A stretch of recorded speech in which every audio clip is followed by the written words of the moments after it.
Second test ম্যাচে নিউজিল্যান্ডের এগেনস্টে শ্রীলঙ্কার যে পারফরমেন্স আছে তাতে দেখে তো স্যালুট তো করা দরকার শ্রীলঙ্কার সমস্ত ব্যাটারদেরকে, পাথম নিসাঙ্গাকে বাদ দিয়ে।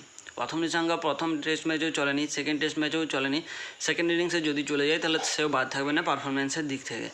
প্রথম টেস্টের থেকে 1000 গুণ ভালো পারফরমেন্স দিয়েছে শ্রীলঙ্কা সেকেন্ড টেস্টে, এটা আমাদেরকে মানতে হবে। কারণ as a test cricket fan বা লাভার বলতে পারো, তো আমার কাছে এটা এক্সপেক্টেড ছিল না যে শ্রীলঙ্কা প্রথম ইনিংসে এত ভালো পারফরমেন্স দেবে। কারণ 90 ওভার খেলে নিয়েছে, 306 রান, 3 উইকেট হারিয়ে হাতে 7 উইকেট আছে এবং প্লাস 4 দিন আছে। তো শ্রীলঙ্কা চাইলে আজকে পুরো দিনও ব্যাট করতে পারে, এটা শ্রীলঙ্কার উপর নির্ভর করছে। কারণ শ্রীলঙ্কা প্রথম টেস্টে যেভাবে পারফরমেন্স দিয়েছিল প্রথম ইনিংসে অতটা ভালো থাকেনি, কিন্তু সেকেন্ড ইনিংসে তারা কামব্যাক করে এবং ম্যাচটাও জিতে যায়।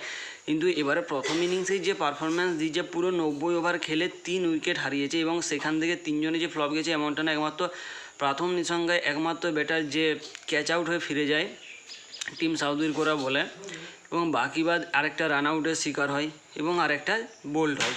সেদিক থেকে শ্রীলঙ্কা এই ম্যাচে অনেক এগিয়ে আছে। কারণ শ্রীলঙ্কার তরফ থেকে 306 রান হয় 90 ওভার খেলে 3 উইকেট হারিয়ে। তার মধ্যে রয়েছে দিমুথ করুণারত্নে 46 রান করে এবং রান আউটের শিকার হয়, যেটা গ্লেন ফিলিপস করে। দীনেশ চন্ডিমাল 116 রান করে, অ্যাঞ্জেলো ম্যাথিউ 78 নট আউট এবং কামিন্দু মেন্ডিস 51 নট আউট। কামিন্দু মেন্ডিস এখনও যতগুলো ম্যাচ খেলেছে সম্ভবত একটা ম্যাচ বাদ দিয়ে বাকি তার সমস্ত ম্যাচগুলোতে সেঞ্চুরি রয়েছে। আর নিউজিল্যান্ডের তরফ থেকে টিম সাউদি এবং গ্লেন ফিলিপস এই দুইজন বোলার যারা উইকেট পেয়েছে, বাকি বাদ শ্রীলঙ্কা তো শ্রীলঙ্কা কোনো চান্সই দেয়নি যে আমাদের উইকেট নিতে পারবে বা এরকম কোনো সম্ভাবনা নেই। যেন শ্রীলঙ্কায় একটা আন্ডার-19 টিমের এগেন্সে খেলছে এবং তারা তাদের সেরা পারফরমেন্সটাই দিয়ে যাচ্ছে। নিউজিল্যান্ড তার কোনো আতিপাতি টিম না, এটা আমরা সবাই জানি। কারণ আমাদেরকে ওয়ার্ল্ড টেস্ট চ্যাম্পিয়নশিপের ফাইনালে গিয়ে নিউজিল্যান্ড হারিয়েছিল, পরবর্তীতে অস্ট্রেলিয়া হারিয়েছিল। তো নিউজিল্যান্ড হচ্ছে সেই টিম যে কোনো বড় টিমকে হারানোর ক্ষমতা রাখে। কিন্তু আগেই বললাম না যে শ্রীলঙ্কাকে হারানো এক খুবই মুশকিল কাজ, তো সেরকমই একটা মুশকিল কাজ নিউজিল্যান্ড করতে চলেছে।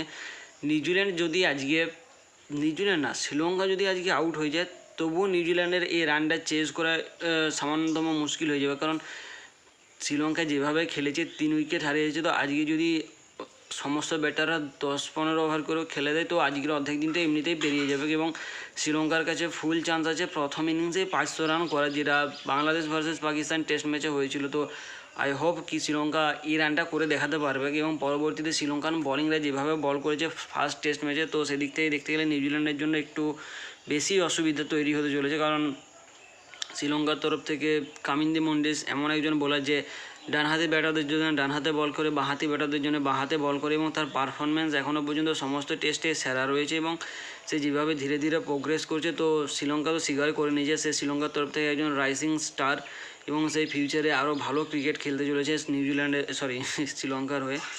তো আজকের টেস্ট ম্যাচটা আরও গুরুত্বপূর্ণ হতে চলেছে, কারণ নিউজিল্যান্ড ভার্সেস শ্রীলঙ্কার পাশাপাশি ভারত ভার্সেস বাংলাদেশের প্রথম টেস্ট ম্যাচ আজ শুরু হতে চলেছে কানপুরে। তো আজকের টেস্ট ম্যাচ আশা করি আমরা সবাই এনজয় করব, কারণ বাংলাদেশের যে পারফরমেন্স ছিল প্রথম টেস্ট ম্যাচে তার থেকে আশা করি বাংলাদেশ আজকের টেস্ট ম্যাচে ভালো পারফরমেন্স দেবে এবং আমি চাই আজকে বাংলাদেশ টসে জিতুক বা হারুক যেন প্রথমে ব্যাট করে।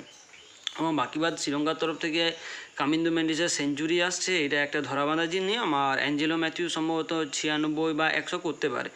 তো দেখা যাক পরবর্তীতে টেস্ট ম্যাচে কী হয়। বাকি বাদ তো নিউজিল্যান্ডের কাছ থেকে আর আশা নেই যে নিউজিল্যান্ড কামব্যাক করবে। যদি শ্রীলঙ্কা নিজেদের ভুলে উইকেট দেয় তাহলে ঠিক আছে, নইলে কিন্তু আউট করা মুশকিল হতে চলেছে।